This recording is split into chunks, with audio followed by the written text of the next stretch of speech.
La première question, le lancement a eu lieu à San Pedro. Généralement, pour ce type de lancement, on pense tout de suite à Abidjan. Alors pourquoi San Pedro? San Pedro, parce que San Pedro, c'est la Côte d'Ivoire.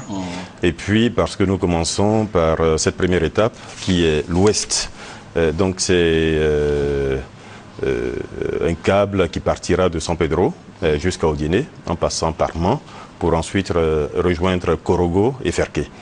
Donc pour nous, il fallait bien faire ce lancement à San Pedro, qui s'y prêtait le mieux. Tout à fait. Alors l'avenir du téléphone fixe et mobile, la qualité du service, l'attribution des licences, la fibre optique, eh bien, Monsieur le ministre, vous avez de grands chantiers pour la Côte d'Ivoire. Peut-on en savoir davantage? Oui, nous avons beaucoup de chantiers. Je voudrais commencer là aussi par vous remercier. Vous remercier de nous donner l'occasion de parler de ces chantiers qui sont aujourd'hui structurants pour notre pays, qui vont changer la vie des Ivoiriens. Nous en sommes convaincus. Et en profiter pour remercier le Premier ministre pour sa présence à nos côtés hier, ce qui a permis de rehausser évidemment l'éclat de cette cérémonie et de montrer aux Ivoiriens qu'il s'agit d'un projet national. Projet national pourquoi? Parce que notre ambition, ou l'ambition du président de la République, c'est de faire en sorte que notre pays soit un pays émergent en 2020. Pour que la Côte d'Ivoire soit un pays émergent en 2020, il faut un certain nombre de réalisations, d'acquis. Nous sommes déjà un pays agricole. Nous allons probablement améliorer notre production industrielle, mais nous serons plus vite un pays émergent si nous sommes un pays qui met en avant l'aspect numérique. Si nous sommes un pays qui sait tirer profit de toutes les solutions aujourd'hui qui sont possibles, qu'il est possible de déployer au plan des technologies de l'information et de la communication.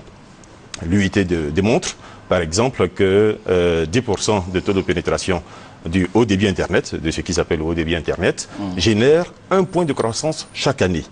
Et nous serons un pays émergent si nous savons créer de la croissance, si nous savons créer de la richesse.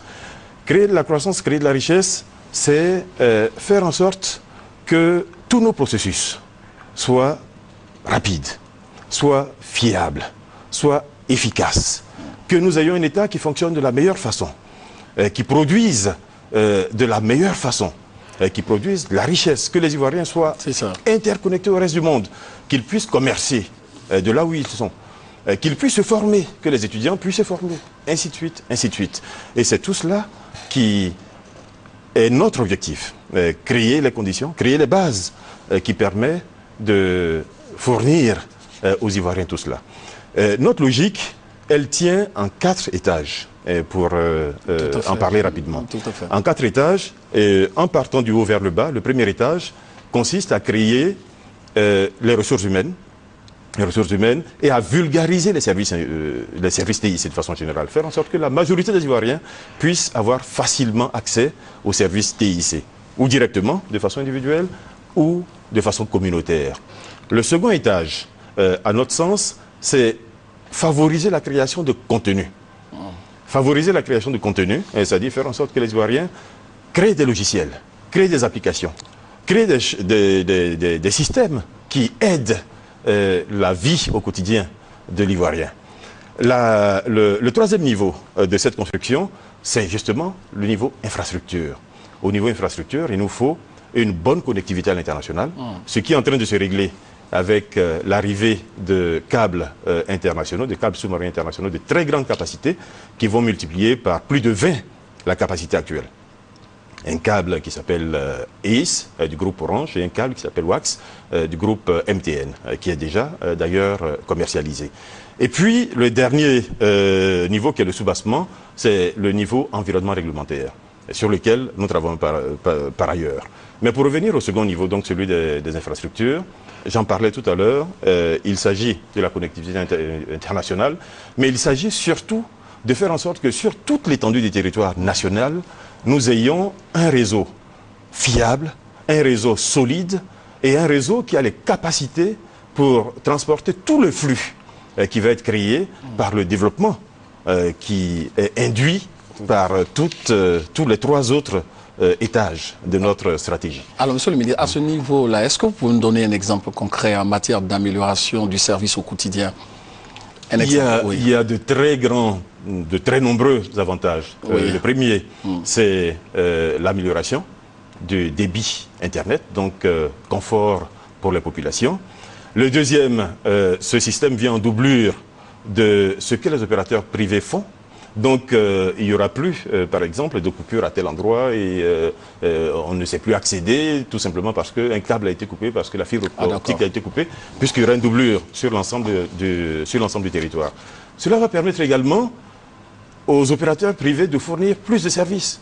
Cela va permettre à l'État de mettre en œuvre sa politique IGOV, c'est-à-dire fournir des services au quotidien aux Ivoiriens. Le Premier ministre, dans le reportage tout à l'heure, parlait par exemple de la délivrance d'extraits d'acte de naissance. Ça vaut pour les certificats de mariage. Et en matière de création d'emplois? Ça va créer évidemment beaucoup d'emplois. Nous pensons que tout ça mis en œuvre, c'est plusieurs dizaines de milliers d'emplois. Tout simplement en prenant par exemple l'État de Côte d'Ivoire. Le schéma directeur que nous venons d'achever indique que moins de 1% des fonctionnaires ont une compétence dans les TIC.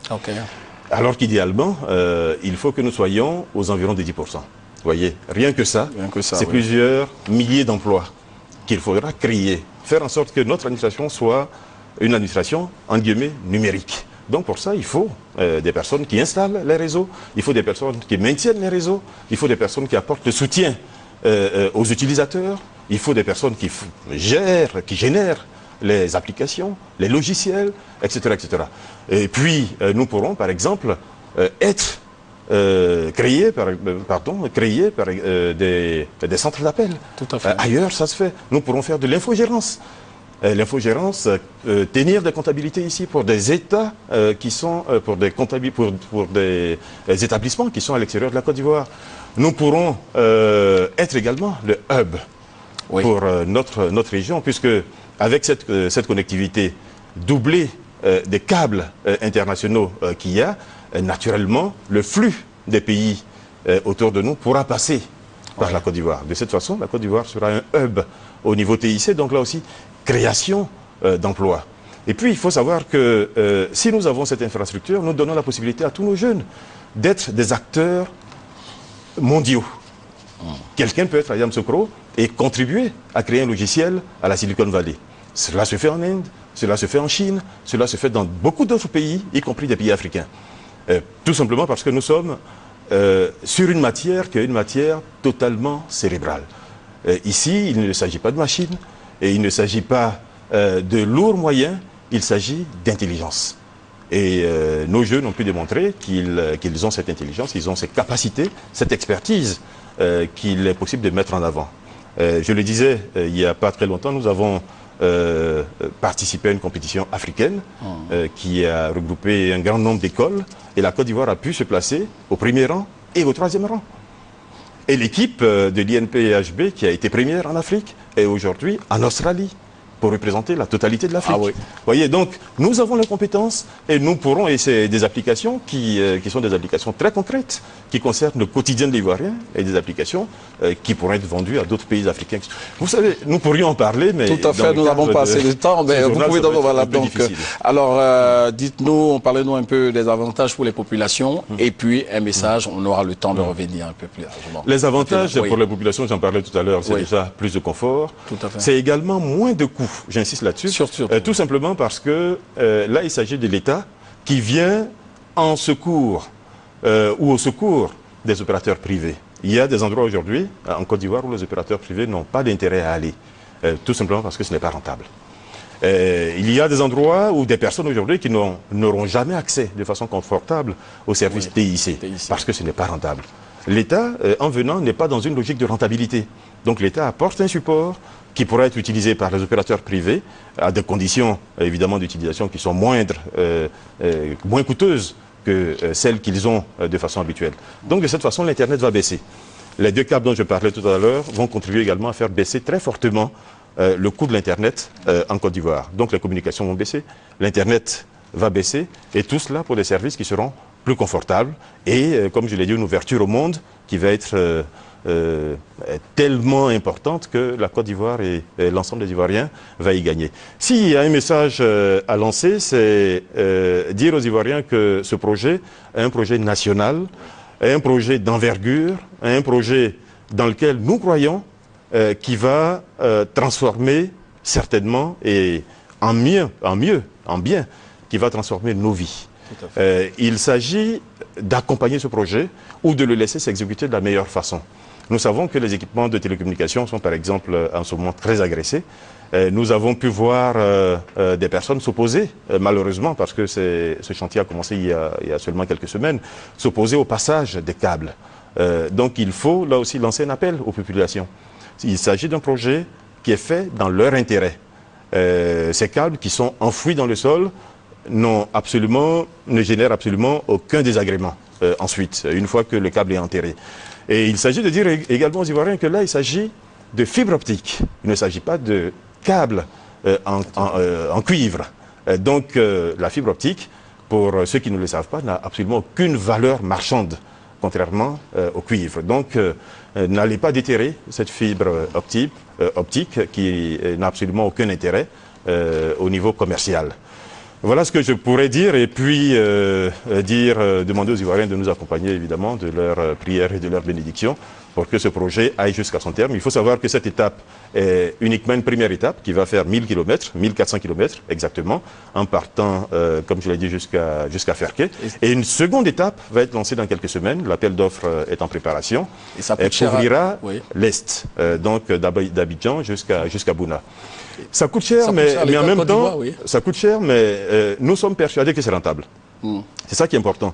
Ce n'est jamais le prix d'un bien ou le prix d'un service qui compte. C'est ce que ça apporte. Nous sommes convaincus que c'est rentable. Et deuxièmement, nous avons pu trouver des moyens d'assurer un financement confortable pour l'État.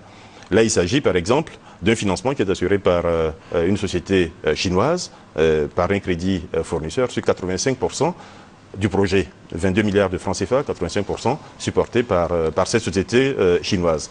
Mais ce que je voudrais dire, c'est que la part qui est à la charge de l'État de Côte d'Ivoire est remboursée à partir du Fonds national des télécommunications, le FNT, qui est lui-même alimenté par un pourcentage du chiffre d'affaires des opérateurs privés. Donc, de cette façon, j'allais dire, l'État y gagne, les Ivoiriens y gagnent, et même ces opérateurs privés qui contribuent à alimenter ce fonds, y gagnent également.